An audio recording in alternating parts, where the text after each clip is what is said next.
Welcome into another edition of the Hops and Spirits podcast, and we're in our Summer School 2021 series because, you know, it's summertime and we got to learn things. We can't just sit around and misbehave all the time. Got another great guest coming up for you here in just a second, but remember to check out our Give It a Try highlight series, which drops every Monday night on our social media at Hops Spirits, all one word. And if you're not, you need to check us out on all of our social media at Hops Spirits. Find a lot of fun things, including giveaways and so much more. So you need to check that out again at Hop Spirits, all one word. But we're in the midst of Summer School 2021, and we have a special guest for you this week, Chad Watson, better known as My Daily Bourbon on Instagram. Chad, welcome in. Thanks for having me. Awesome to be here, man. Thank you. Yeah, absolutely.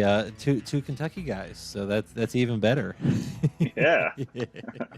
Now, I'm going to start this off with one tough question. Sometimes they're tough, sometimes they're not. But for you, what was your worst subject in school or the class that you hated the most? Oof. So I was that guy in school, which you probably can't tell. But I mean, at one point in my life, I had a mohawk that was, a foot and a half tall. I played in a punk band. I was a skateboarder. So until about my senior year, I hated every subject. I just did not enjoy school. I didn't take it seriously. And then my senior year, or actually my junior year, I should say, is when I buckled down. And there wasn't a subject I hated, but I did get kicked out of physics class as a junior because I argued too much with the teacher. So I'd probably say that because I was heavily into mathematics and science, art and music, and I like to question things. Why does something do something, or why is it this way? And she's like, I can't handle this. You're gone. We're moving you. Get out of here. So that's probably mine. See, for me, I never loved English growing up, which is weird because I ended up becoming a writer and getting into like public relations and things like that. But I think the one class I really hated the most was in college, and it was, I believe it was macroeconomics. The professor looked like Santa Claus, but had zero personality and about put me to sleep. And I wanted to go into business after that class. I did not want to go into business anymore. And I was ready for a major change at that point, which that if that tells you anything about how bad of a class that was, it just was not for me. That was a wake up call on college life, so to speak. I had a teacher like that as applied mathematics and engineering when I was in college, and I mean it was pretty much cut and dry. Here's your equation, do this, and the teacher would give you an hour long like breakdown of the equation, and everyone's just like come on, man, let's move along. Yeah, just slowly fading in and out. Just someone falls out of their chair, which can happen too on the topic that we're about to talk about too. I mean, if you just have too much fun, you might be falling out of your chair. But for those that don't know, or maybe they're just this maybe the first time they're hearing about My Daily Bourbon. That's your Instagram handle. How did you start that, and kind of why did you start that? I was using my personal page, and for about a year, it'd be like, hey, look what bottle I have, or I'm drinking this tonight, or I'd take a somewhat half-assed picture next to my record player trying to be, cool. And during that fall, winter, I never really shared my passion for bourbon. I had several bottles, nothing like I have now. But I was posting more often than not just about whiskey, and I made a post one day. It's like, my girlfriend's getting angry with me only posting about bourbon. And a buddy of mine, David, who I worked with at Walmart in Moorhead, was like, why don't you start a whiskey page? And I was like, God damn it, you are smart, man. So I had the intentions of going purely, I went with My Daily Bourbon. I was like, I'm going to post every day. I might do a review every day, do something every day. And then I realized that's hard. There's 365 days in a year. I work retail. I work a lot of hours in retail, not as many as I used to, but posting every single day, especially reviewing, means I was, one, drinking a lot, and two, I was doing nothing but spending money. Like, all right, I don't have this bottle. Someone said review it. I would buy it, and then I'd spend like 2 hours analyzing something on my iPad, like ignoring my girlfriend and the world. So I got in this habit of Now I'm just going to review periodically, but try and post as often as possible. There you go. Hey, and that is one thing I learned really quickly. Is if you really want to post something new every day, that's a lot of, and it's not like you might have like one beverage or one brand that you like or you're feeling for a little while. Right. Well, guess what? You can't really drink that one or post about it every day because then that's not exciting. Right. So yeah, no, I totally get that, and it's funny because I've heard a lot of other people say I had it on my one page, then my family and friends got tired of me showing off all my beer or my bourbon, and next thing you know, you've got this. I love to hear that. Now, for you, you kind of mentioned the bourbon journey a little bit there, like you said, you had bottles and such, and then, but not like you do now. How's that been for you? How did your bourbon journey go? Did you always love it, or is this kind of a recent? So I'll start back when whenever I was, high school, I didn't drink whiskey. High school, it was, for some reason, I drank spiced rum. I mean, if I had the money to get someone to buy me Captain Morgan, that was like living, high life right there. Otherwise, it was like Sailor Jerry's or whatever cheap knockoff I could get. And Monster Energy drink. And I don't know why I mixed those two, but I did. I mean, that was like Four Loko before Four Loko was a thing, mixing caffeine and alcohol. Mm-hmm. Mm-hmm. And then slowly, I hung out with a lot of older people, and like I said, I played music, so I got to know like these people in bands and at little bars and stuff. And one day I was hanging out with a guy at a bar, and he was just like, Makers. You ever had Makers and Coke? And I'm like, no. I'm 19 years old, never had Makers and Coke. And I probably should be saying this, but so they didn't ask me my age. I don't think they knew my age, but he gave me a Makers and Coke, and I was like, man, this is really good.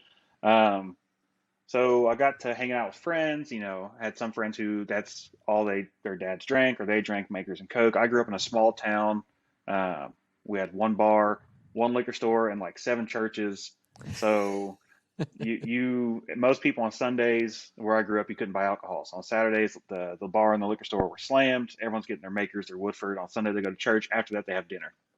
So I'd go meet up with some friends. We'd play music. I really got into just enjoying Makers neat. It's sweet, caramelly, it's light and soft. Turn around, I turn 21. I go to Kroger. I get a bottle of Maker's 46. Like that's, I'm special. I bought this $28 bottle of bourbon. Like this is crazy. And it started there.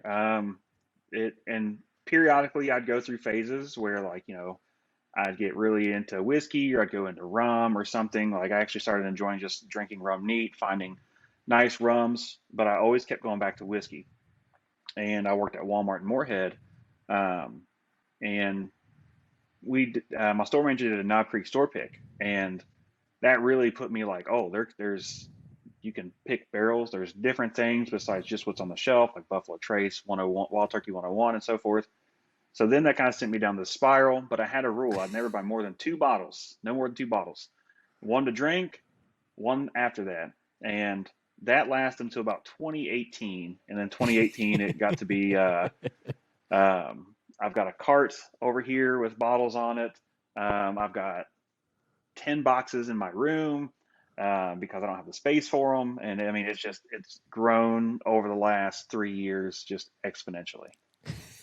And your girlfriend's still okay with it all, right? She puts up with it. I mean, she deals with it. Hey, as long as she hasn't said you can't buy bourbon anymore, life is okay. Well, we're looking at moving, like we're moving here soon, and we went and looked at apartments, and there's this one that had a nice big walk-in closet in the guest bedroom. And I was talking about buying like display cases and stuff and, shelving. And she's like, oh, this walk-in closet, it's 5 wire racks tall. And she's like, all your bourbon can go in there. And I'm like, hell yeah, it can. That'll be for me. See, she has accepted it, and that is a good sign. Now, it is, man. Now, you don't talk about this a lot, but you are kind of in the bourbon world a little bit with your retail job. What's kind of one of the coolest parts about that? Because obviously you get to do some special things that way. Even with your My Daily Bourbon account, I know you get some on occasion some media samples, so to speak, like myself. What's one of the coolest, best parts about being in this kind of world, so to speak? The fun part is I've been in retail for a long time. And to finally mix the two together and to work for the company that I work for and be able to talk whiskey every day or tequila or rum, that's awesome. And then to get, like you said, media samples, when a customer comes in and they're like, "Hey, have you heard of such and such?" Well, yeah, I've tried it. I got to try it. They sent me an early sample, and I think X, Y, and Z. And I may, if it's not something that I particularly care for, I'm not going to tell the customer like, this is horrible, but I'm going to say like, this is what I thought about it, and I'm going to be the same person I am on my page. It's maybe earthy, young, so on and so forth. But and then that can kind of help them decide, because I mean I'm there to help sell spirits. I'm a spirits manager, so Hmm. giving them the honest opinion and being able to meld these two worlds together has been really cool. I have a fellow person I work with who does the same thing. He has a podcast, and just being able to mix those together with him has really helped our customer base. And that now they're like, we are informed. They trust our decisions. They trust our palates most of all, because I can tell you something that oh, everyone knows, like Buffalo Trace. It's good, but we don't Yeah. we don't have Buffalo Trace. I might get an allocation every 2 months of Buffalo Trace, which is nuts being in Lexington, Kentucky. But I can tell you what's close to Buffalo Trace and what tastes similar to it. And because I've been able to mix these two worlds together, that they trust me, and I want people to be able to trust me. Well, and that kind of leads me into my next part, because looking up things, and know you wrote about this, I believe, last year, which is why you're on the Summer School 2021, because there's a lot of people that, whether it's the pandemic or they're just they're getting a little older now, their palates change, they want to get into the whiskey bourbon world a little bit. What's what's rule number one on starting kind of a collection, or how to start a collection? So my rule number one is, let me get this pulled up here. Uh, it's we'll say 1.1/1.2 for me. Um, have a budget. I have friends, I have customers. There's so many people I know who don't set themselves a budget, and they'll go to some store out. I mean, Kentucky is kind of like the Wild West with pricing and finding bottles. I mean, you'd come to somewhere like where I work, where I get an allocation every 2 months, and it might be 12 bottles, and we're at retail, versus going down to like Eastern Kentucky, West Kentucky, or South Central Kentucky and finding that bottle at a mom and pop store marked up 300%. So set a budget. People come in, from out of state, and they're like, "Yeah, Buffalo Trace." And if we have it, awesome. Yeah, it's like $24. And they're talking about stores down in like Hazard or somewhere selling it for $50. And I'm like, no, don't pay $50. Set a budget. Which leads me into my next point of don't buy secondary. When you're starting a whiskey collection, it's very easy to just see a post on Facebook, Instagram, or go into a certain mom and pop store and get a bottle. I mean, I can send people to 15 stores just here in Lexington alone and get them whatever bottle they're looking for. But it could be something like, this Weller Foolproof that my girlfriend won in the lottery cost $60 in that lottery. But I can send you to stores where it's anywhere from $400 to $700. So I hate secondary. I despise it. I think you should get honest whiskey for your money. So I always try and pair those together with, if you have $300 this month on whiskey, you need to decide two things. Do you want to save that and hunt down the line and kind of pick up things as you go? Because some stores may be 20% above retail.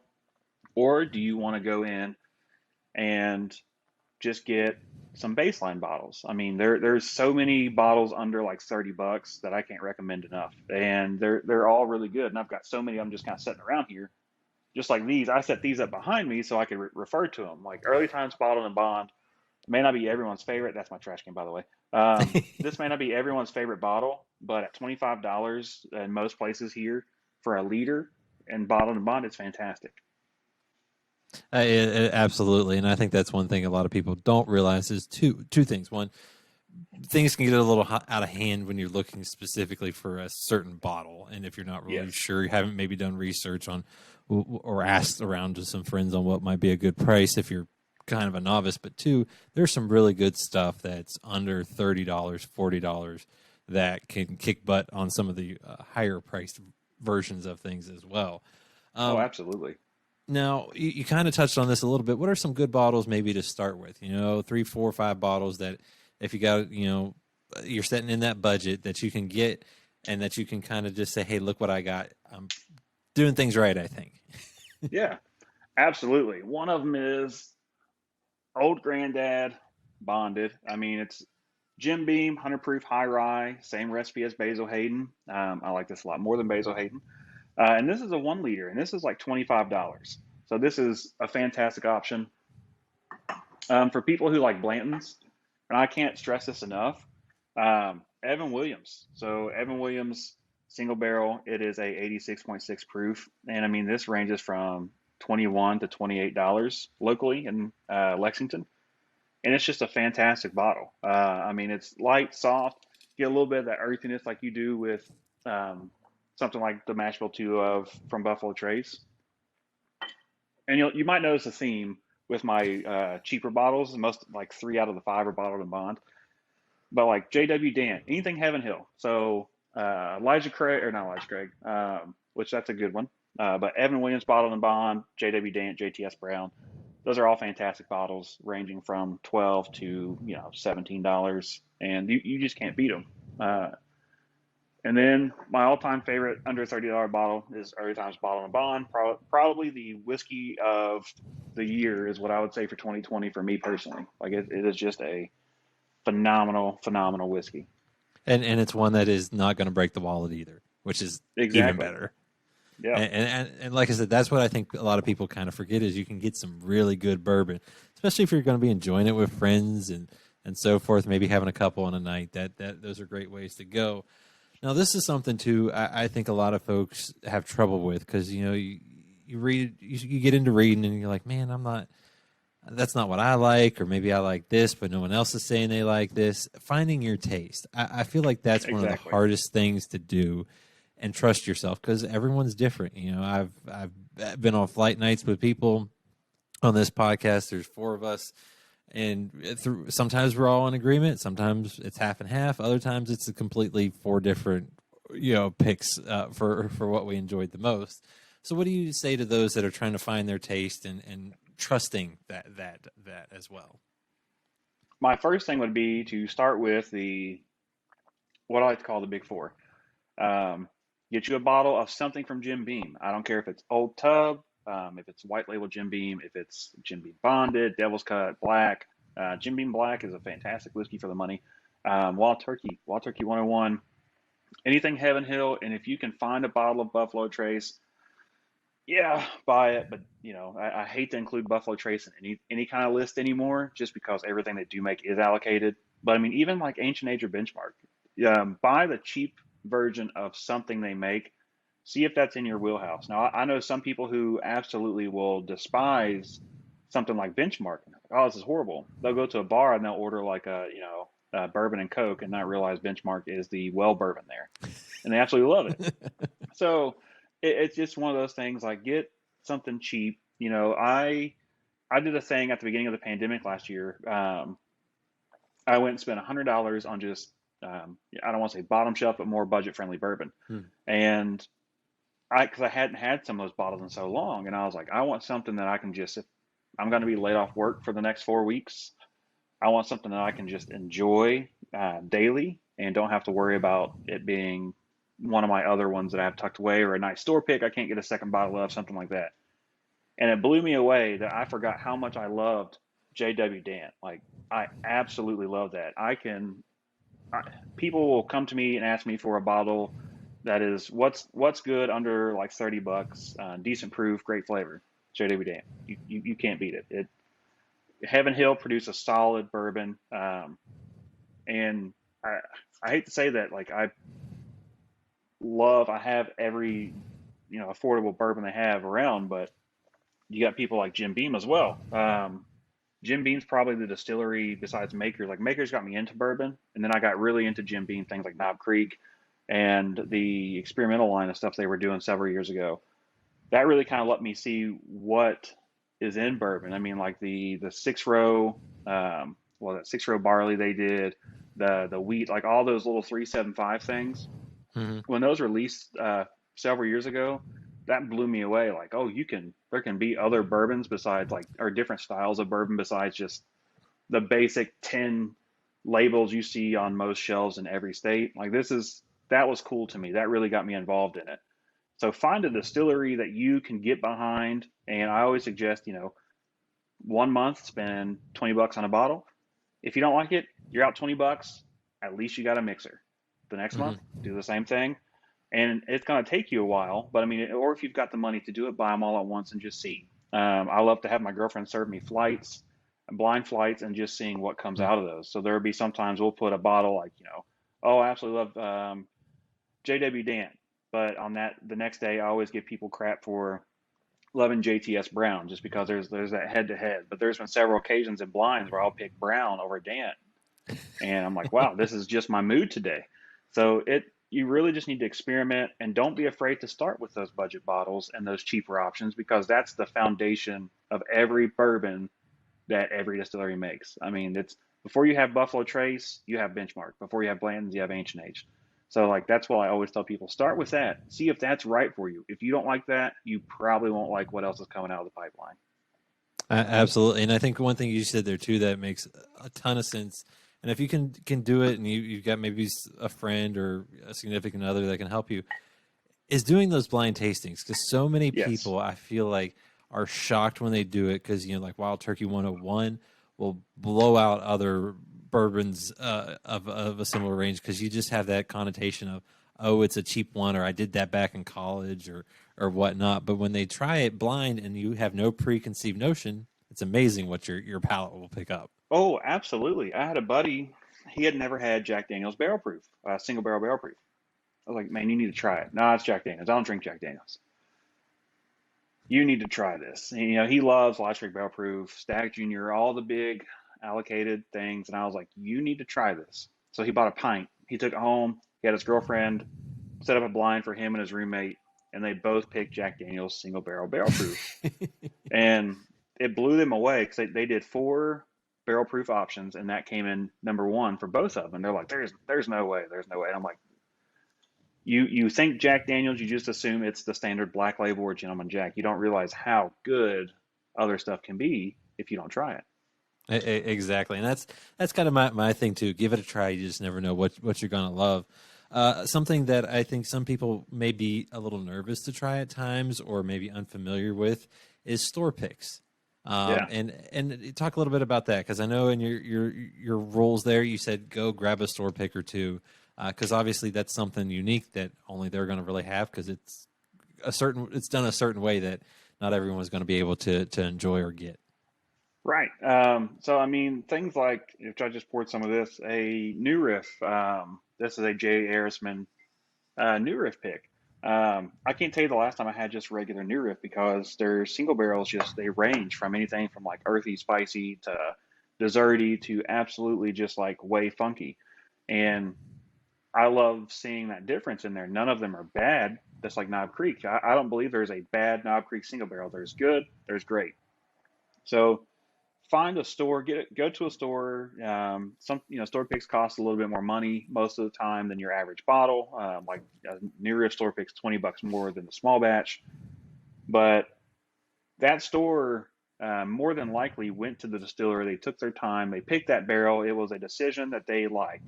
And there's two ways to pick barrels. There's picking it based on your client's palate, which where I work, that's how we do. That's my washer. Um, there's two ways. So we pick based on our client's palate. So most people want that butterscotchy, desserty, caramel, vanilla bomb. And you got some places who pick what I call off profile. So they're going to pick a barrel that is just very funky and weird, which I've posted about on my page. I've got a new riff called Cherry Cordial. It is nothing like any other new riff. It tastes like you just bit into a cherry cordial, the chocolate, the cherry on the inside, that little sugar syrup that's in there. But I've never found that in new riff before. So it really just it's an experimentation on your own. If you decide that you like Russell's 10-year small batch, it's a great bottle, but you want to see what a single barrel tastes like. See if that store has a store pick.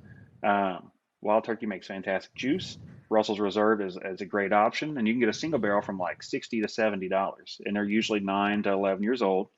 And it's cool because they're age stated, so it tells you. And if you like it, get them because that's a once in a lifetime thing. Like you're never gonna have that barrel again. And that's what I tell every customer who comes in my store. They're like, "Oh, I really like it." Well, buy as much as you can if you like it that much because I can never pick that barrel again. I can get close, but I'll never be exactly on that. And that's like I don't have it up here. I've got a I always refer back to Knob Creek because I just love Knob Creek picks, but I have one that's called See No Evil. It's a 10-year, 1 month Knob Creek. It's the best Knob Creek I have. People were literally coming into my store, hunting through boxes on my display to find that bottle. Like, where's the See No Evil? Where's the See No Evil? Where's the See No Evil? I don't have anymore. Like, it's gone. We only had of that particular barrel. My store only got allocated because we split between 4 stores. I only got maybe 150. That's 150 people who can enjoy it if everyone gets one bottle. And for about 3 months after it was gone, people were still hunting for it, and they're like, I need that barrel, and I'm like, I don't have any more of that barrel. It's gone. That's if you find a store pick you like, go for it. And that's what we try and do where I work is we pick barrels based on that heavy butterscotch caramel flavor, and it really resonates. When I go to a store like a mom and pop shop and they tell me they picked a barrel, what's it taste like? And they're like, oh, caramel bomb. Well, sign me up because I want that. That's a guaranteed way to get my money is by telling me it's a caramel bomb. I've bought in several different bottles at multiple stores around town, and some of them are like, oh, it tastes like there's lavender and rose and this. I'm like, I don't want to get a Russell's pick that tastes earthy, grainy, and floral. I don't want that. I want that turkey funk. I want that bitter spice, and I want that butterscotch. So that's one thing with store picks is talk to the people there at the store, ask them the profile, and let them know what you like in a bourbon. Because I mean, I've got 90 store picks probably where I work, and I've got something to fit everyone's profile. It may not be in the price range that you're looking for, but if you look at it as, well, I don't need to buy 3 bottles of bourbon this week, maybe just buy one this month. You can then have that store pick, and if you like it, you can come back and get one every month or so on and so forth. Yeah, and I love that too because it is something so unique. It's the same kind of with single barrel releases from pretty much no matter where, because you just never know what you're going to get per se, because every barrel behaves differently. They're like kids; they grow up so different, even though they're in the same rick house or whatnot. Now, for you, Oh you yeah. get to go, now you get to go out and do some of those store picks. What's that experience like? Because I mean, that's got to be a lot of fun to actually get to go and know some of these people that is actually putting the bourbon together for folks. Oh yeah. No. So like the first barrel pick I did was where I'm at. So the retailer I work for, I've only been with since last July, and I wasn't able to go on a barrel pick until about January, February-ish, and we did Buffalo Trace. So I mean, to walk into warehouse age, have 12 barrels rolled out for us, and we're picking, Buffalo Trace, Eagle Rare Blends, and then there's a special one coming out that we can't talk about yet because we're one that I think we are the first retailer to pick this barrel, which most people, will be able to guess, and it will be getting bottled right about the time this podcast releases. I mean, that was amazing to talk to the information that we could get. Like the girl who was leading the single barrel tasting for us was like, sorry, our Blanton's at that time was I think 6 years or right around, and we were just talking, and she's like, there's such a demand for Blantons these days. It's just kind of you luck of the draw on what age you get. Most people will go ahead if they see a 7, 8-year-old Blanton's, they're going to pick it just because of the age, not how it tastes, because it's so few and far between that they're able to have the age range to keep up with demand. And then asking her, sometimes they'll use like a Mashville 1 to go into a Blanton's or a Mashville 2 to go into Eagle Rare or Buffalo Trace. And it's all about the tasting. So they'll have a group of people who will taste through these barrels, and they'll decide like, oh, this Mashville 1, it's spicier and earthier than it should be for a Mashville 1. We're going to roll that into the Mashville 2 lineup. That might be an Elmer, that could be a Rock Hill, that could be a Blanton's, or it could go into a batch of Ancient Age if it doesn't pan out. So like getting that information, because before everyone would just be like, oh my God, how did they pick a Mash Bill 2 Eagle Rare? You know, like what kind of secret stuff are they doing behind the doors? And it's all based on taste profile. And I mean, I didn't learn that until, like I said, January, February this year. And I've seen people on Instagram and they're paying $400, $500, $600 a bottle for a blend that's Mash Bill 1, only to find out that this happens all the time. I mean, it's all the time. I mean, the Buffalo Trace we picked is a Mashville too, but it's fruity, it's vanilla heavy, it's soft, honey based, and it just would not read as a. If someone bought Blanton's, that'd be this is too sweet. This just does not remind me of Blanton's. This is more of a Buffalo Trace / Eagle Rare esque profile. So that makes sense, which I thought was really cool. And then to do things like I've got some samples here, like I'll go to Nulu, and so this is an apple brandy barrel um, Mm. that I picked, and Chase at Prohibition Craft Spirits, they'll kind of just let us have free roam. We sell a lot of their product, and it's cool to just go in there and see like how a small craft distillery is growing their lineup. I mean, now they're going to be doing cognac and sherry and tawny and um, uh, they're doing their honey finished, their maple finished, and just to be able to go in and be, on the growing side of that, like where this brand is now, and my customers who love it, they're MGP, who doesn't love MGP, and see how they're going to grow. So it's really fun because I mean, most of these barrel picks that I've been on or that we do, um, until you go do it and you get to talk to the people at the distillery, there's just some questions that just go unanswered, and then you're like, that's common sense. These big The light bulb conspiracy goes off. theories, and yeah, and it's just like we all should have known that. We all should have known X, Y, and Z of why this is happening or what's going on here.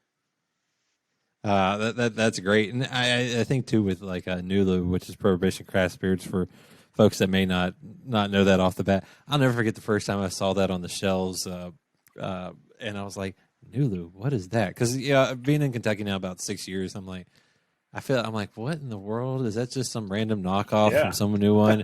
And now that I've had it and been able to taste some of it, I'm like, no, it's not a random knockoff. It's pretty good. They're doing some really cool things, and it's just so fun to watch that because I swear they just hit the shelves 6-7 Oh, months I ago, mean, maybe if yeah, that. and so what's funny is like not too long after I started Total Wine, we started carrying their small batch, which is their just gray wax or batch one, like 94 proof. And Chase, who now I've become really good friends with, was like, oh, I hope it does well, yada yada, telling me tasting notes and stuff. And I'm just like, this is, who is this guy? He's selling me sourced MGP and talking about how good it is. And I'm like, I love MGP. I love, anyone who sources it, whatever. But I'm just like, man, this, what's this guy doing? The wax is gonna set him apart. And lo and behold, I bought a bottle. I really enjoyed it. I was like, damn, this is really good. Like, this is a good blend. This is a good batch. Um, I started hunting through the back room of my store. I was looking for something one day, and I found like an entire barrel's worth of box quantity of a Nulu barrel pick that no one had put out. Like, no one just put it out. It got picked before I got there, and it just when it came in, shelved in the back room in the steel. So I put it out. People see the gold wax and they're like, "What is that? What's New Louisville?" And I'm like, "I don't," or "What's Nulu?" And I'm like, I don't know what Nulu stands for." Come to find out, it's New Louisville, which I had no idea um, until a few months after that. So it's cool to see like a brand like that just kind of take off. And I mean, that's I've got this toasted rye back here. Yep, That's love the toasted. phenomenal. The only other people besides them who are doing like a toasted rye at cast strength, to my knowledge, I mean, there's Down Home, which is the pick next to it by Medicinal Whiskey. That's phenomenal, and like Sagamore Spirits. Everyone else they're doing a proof down, and I mean, I love cast strength. I want to be able to tailor my whiskey if it's too hot and I want to put a cube in it or some water. Let me do that, and it's just a fun. You can experiment with your own whiskey, and a brand like Nulu who lets me go and pick a maple bourbon or apple brandy or something like that to give me that experimentation. It's just a fun process. And then something else that might be fun for folks, but can also go horribly wrong, is trading bottles. But it's also something that you might want to do Oh, if you're going to grow your collection. So, some do's and absolutely. don'ts on that. Um, Always do it with someone you know. Don't I've not been bitten by this because ironically enough, I don't trade a lot. I have traded several bottles. I don't trade a lot. The reason because of that is I'm a hoarder. I'll get barrel picks and I'll post a picture and someone's like, I gotta have that. And it's like, oh, I've got three, but it's like, man, it's a damn good barrel pick. I want all three bottles that I have. I don't know if I want to trade one up. And then it's like, I'll give them one. I'll go buy another one. And then I won't buy another one and I'm left out. But I'll trade occasionally and I have no problem doing so. I have a buddy in Virginia who I've traded with several times. And the way we grew that friendship was with samples. Um, I traded samples with him. He traded samples with me. We kind of built that relationship. So it's not just like, oh, I've met you. Here's a bottle. It's let me get to know you first. And then over the course of a few months, we swapped some samples. We traded some bottles and we grew that. And it's nerve wracking to, the way to go about that. Cause I mean, it's not the easiest thing to do with someone who's 8 hours away. And when you're online, you're on the internet, you don't know who you're talking to, what they have. I mean, I've got buddies who were, oh, I paid this guy $600 for an old Rip or for a Pappy 15, old Rip 12 or whatever, and then they never get it. And I said, well, your first problem is you should never pay someone you don't know for a bottle. Hmm. That brings me back to the secondary market. I don't like it. I hate it. But when you're trading bottles, do it with someone you know, or there's, like Safe Bourbon Trader on Instagram, safe underscore BT2 or whatever his user handle is. And that's a way he's the middleman. Not saying it's perfect. I mean, there have been instances where trades have gone wrong, but that's a good start. Like I said, I suggest samples, but find out what you want to trade. If you're trying to get a George T. Stagg and you are going to have to give up several bottles. I mean, you're not just going to be able to say like, hey, I've got this ultra limited rare Blanton store pick. Give me a George T. Stagg. No, that person who has that stag is going to value that at probably secondary pricing of around $500 to $700. They're going to want $500 to $700 worth of whiskey in return, whether it be at retail or on secondary. They want it to be worth their value. Motorcycle. So always know going into it what you want and what you have and how you're going to get there. And I cannot stress enough. Just because you have heard of a bottle selling for XYZ amounts of money doesn't mean you're going to get that in a trade. It's what I feel. I don't do secondary. I don't trade on secondary. If I trade a bottle to someone, it's at retail. And I mean, I'm just honest like that. If I've gotten a Elijah Craig toasted barrel, I've had friends who've traded it for like 2 or 3 Weller Antiques or a couple Weller 12s. That's a $45 bottle. I'm not going to overcharge you for it. After tax, around $50, it's $50. I'll trade you for a $50 bottle. And that's just how I see it. I'm honest. Yeah, they could take that bottle and sell it for $200. I don't care. It's not mine anymore. But I like to be honest with people. So you can rush into trading bottles and get whatever you want. And I have friends who have done that and they're like, oh, I own a birthday bourbon now.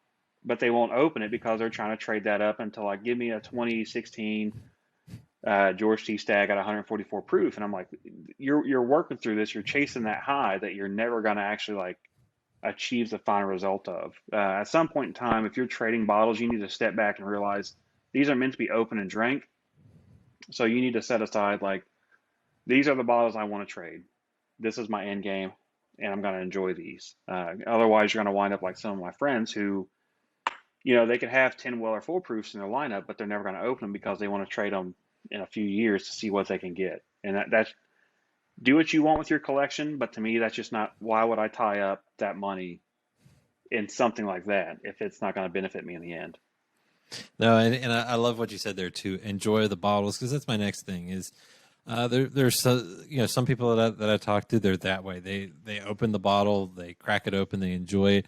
Doesn't matter what it is. Could be a Pappy, could be a rare, a BTAC, something like that. They're going to crack it and they're Right. going to enjoy it because that's what they want to do. I think that's another thing folks need to do. Enjoy the bottles they have. Yeah, absolutely. I mean, so my girlfriend won this in the Total Wine Lottery, and I've never had a Weller Full Proof. I've had one pour of it at Justin's House of Bourbon, and it was phenomenal. And as soon as we got home that night, we cracked it. I mean, it's open. I'm not trading it. I've only had a small pour of it, but I mean, we're gonna drink it. It's not. This isn't a shelf novelty piece. This isn't something that, I mean, if I have a bottle and it's not open, it's either A, because it's a second bottle to something else, or I'm waiting for the right time. And I mean, this is another example right here. My Wild Turkey's Master's Keep, 1894, only available in Australia and New Zealand. I got this bottle, and immediately within 3 days, we went through half of it. Sampled it out to friends. I mean, this is the mission sticker. I mean, this flew from New Zealand to Australia to like Alaska, around. I mean, at one point in time, this stopped to do a supply drop on Antarctica. I mean, so this bottle has seen some stuff. A friend helped me get this bottle. I'm sharing it with my friends. I'll probably never be able to get this again. So why would I not share that with other people? And I mean, that's the thing with me is open your bottles, enjoy your bottles. I get it if you want to save. Like I've got a Michter's 10 year I'm saving for my girlfriend and I for whenever we hit our 10-year anniversary. I get when people do No, that, but don't just stack bottles because you want to say you have it. At the end, if you've got 50 bottles of, Pappy Van Winkle that you won't ever open, who cares? I mean, what is it? That's the story of the man with his money in the fire pit. He just stares at it. It burns up. He doesn't know what to do. He has nothing to look at anymore. So, I mean, if you don't enjoy it, why would you spend the money on it? absolutely. I'm with you right there. And kind of my last question on the, what or how to start the whiskey collection is, I know you kind of mentioned be careful on the secondary, set the budget, but is there anything really that folks should avoid right off the bat? I would say avoid. So, when people come in, they talk to me and they say, what's the difference between New Riff and New Riff Single Barrel? As I explained, New Riff Single Barrel can range, like there's a wide range there. When you want to try a new brand, excuse me, start with the basic. So New Riff small batch, they're bottled in bond, 34, $35. Give that a shot. If you like that base product, you could probably love their single barrel and what it could grow into. But if you go spend $50, $60 on a bottle, you're going to think, man, I hate that brand. That brand's horrible. It's terrible. I don't like it. Either the store did a bad job or the distillery did a bad job. Someone did a bad job picking that barrel. It's bad. And I've had people who have told me that, like, this Russell's, I had Russell single barrel. It's horrible. Have you had the $30 10 year? I mean, it's, 10 years old and $30. It's phenomenal. No, I had the single barrel. I hate it. Sometimes, like I mentioned earlier, you just have to start with that entry level product. You need to get in that entry level of the brand. So don't buy secondary. Don't assume that the higher end version of a bottle's better, because it's not always better. And don't take what everyone says. Don't not. I don't think everyone should take my opinion 100%. I give my opinion because that's how I feel. But just because I like a bottle doesn't mean you'll like a bottle. I mean, we Hmm. could be right the same 9 out of 10 times, but I could tell you, oh, this $100 bottle is fantastic. I love it. And then you hate it. So experiment a little. Don't assume that every web page, I go to pages like Bourboner and stuff like that, and I love the content they put out, but I'm always hesitant on certain things, um, because in the past I've either been burned by a bottle or I've not agreed with their palate. So you have to take your individuality into aspect there, and that comes with a pocketbook. So I mean, if you believed everything that I said that I liked, which I'll find something about every whiskey that I like. I mean, it's not all whiskey is bad and not all palates are bad, but there's something enjoyable about every whiskey to some degree.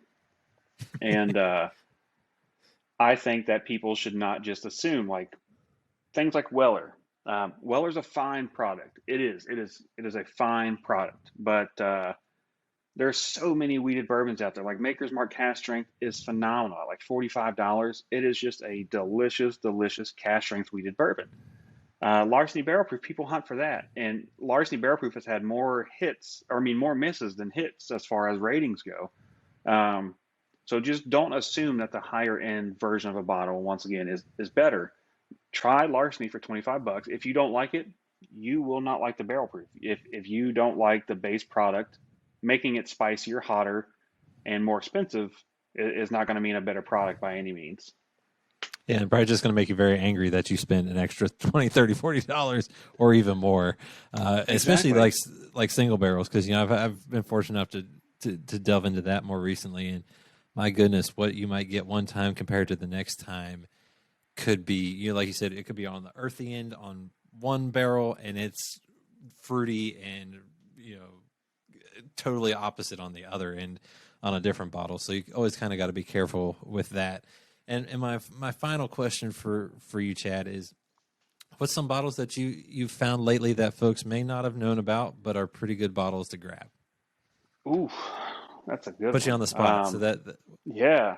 Um, yeah, if you live in Kentucky and can go to Liquor Barn, it's Flatboat Single Barrel. It is just Barton Single Barrel at 100 proof. It's in the Rock Hill bottle, $40. This is really good.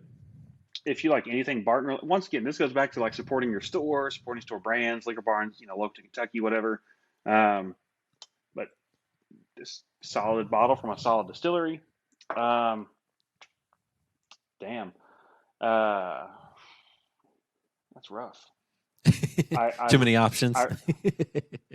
Yeah. Well, I recently regained my love for Rebel Yell 100. I mean, so that's a delicious 100 proof wheated bourbon. I'm trying to look at my cart and see what I have here. That's like new-ish or oh, I've got one.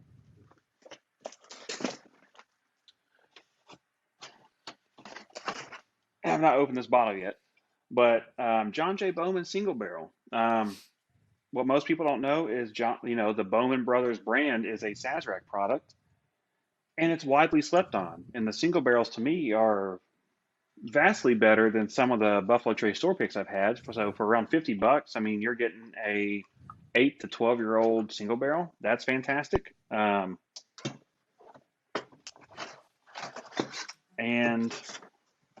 I also recently regained my love within the last month for some Wild Turkey 101. I've had it. I knew I liked it, and then I got a bottle for something that I'm doing on a project with some friends, and I was like, damn, this is so much better than I remember. It's really good. Why have I not had this in like over a year? So I've been buying those little cheap, like at the pharmacy for $18 for 750, and it's just because I can store it. Like I've got a box right here, I can pop it in there. It doesn't take up much space, so not like I don't want to make people think, oh, he's an alcoholic walking around with a plastic 750. But I mean, it's just You're a something like professional that. drinker. Yeah, and I get paid for it. But it's just those kind of things. So go to your local liquor stores, and if they've got a store brand, like where I work, we have some store brands, and you may not love all of them, but we've got some that are just phenomenal. Like Liquor Barn, once again, like this single barrel 100 proof Barton juice is fantastic. Even Kroger's got one, excuse me, called, I think it's like Stonehammer. It's just like 5-year-old Barton juice and $20. I mean, you can't beat that. So I mean, those are some things you just to like look around, and once again, back to the beginning, don't assume every budget bourbon, which you can't see all of them because they're off camera. Don't assume every budget bourbon's bad. Old Granddad, Evan Williams, J.W. Dant, like those bottles, they're under $30. Two of them are under 25. They're just phenomenal. So I be open-minded at price points, and don't assume because it's cheap it's bad. And just enjoy what you enjoy. There's nothing wrong with that. And enjoy it however you want to Yeah, enjoy it. exactly. So I mean, if my dad will take, um, and I'll give him bottles of Weller Special Reserve, which to me, that's okay bourbon. It's fine. I much prefer like a 107, but he'll take that and he'll mix it with Diet Coke. But I don't care because I'm not drinking it. I'll buy it for him as a gift if that's how he wants to drink it. Cool. But I'm gonna drink whatever I want, neat. Or there's some days where about 3 months ago I was like, I've not had Buffalo Trace and Coke in a long time. Like we're talking like 3 or 4 years now. So this bottle was about up to here that night. I drank about down to there, and I've not touched it since, because I had a bad night. I just did not feel good the next day. But I was like, man, sometimes just a whiskey and Coke is good. Like I don't always have to be drinking, barrel proof whiskey every night. Sometimes you just need to have that sweetness of a soda or a mixer to change it up a bit. Absolutely. I love that, Chad. And I really appreciate you kind of sharing your thoughts on how to start a collection, because I feel like there's so many folks that just don't know where to start. And I think this gives them a good little way to get into that and hopefully enjoy some things and learn along the way as well. Oh, absolutely. Thank you for having me. And like I said, don't be afraid of cheap whiskey. Start with the cheap brands first. I really appreciate Chad, giving those little insights, tidbits on how to start a whiskey collection, because I feel like when you look at that giant wall of bourbon and whiskey at some stores, it really can be overwhelming, and you really don't know where to start. And I hope you guys learned something there and on how to start. And you know what? If someone asks you, because you're already a whiskey collector, maybe those are some other tips that you can pass along to someone else as they begin their whiskey and bourbon journey. Another way you can start a nice collection is by being part of our superhero fundraiser. You can get all the details on our Instagram page at Hop Spirits, all one word. It's going on through the 17th, and it's to benefit CASA of Madison and Clark counties in Kentucky. We got 6 different bottles, some mezcal, bourbon whiskey, some rye whiskey, lots of stuff up for grabs, all really good bottles. And some of them are a little harder to get depending on where you live, as they're not all nationwide, or at least they're very allocated. So check that out. Donate. You could win, and you could start your whiskey collection. Also, don't forget to check us out, like I said, on all of our social media for our fun videos. You keep up with us. And if you're looking for some cool content, don't forget to follow My Daily Bourbon. He is always putting up interesting bottles. And like he said, don't be afraid of the cheap stuff, because he put one up the other day that was pretty cool that you need to look for as well. Remember to check out our partners in crime, One Sip Beer Review. They're at One Sip Beer Review on Instagram. And if you're looking for a fun podcast to listen to, check out another fun podcast to listen to besides this one. Check out Dad's on the Deck. Until next time, cheers, everyone.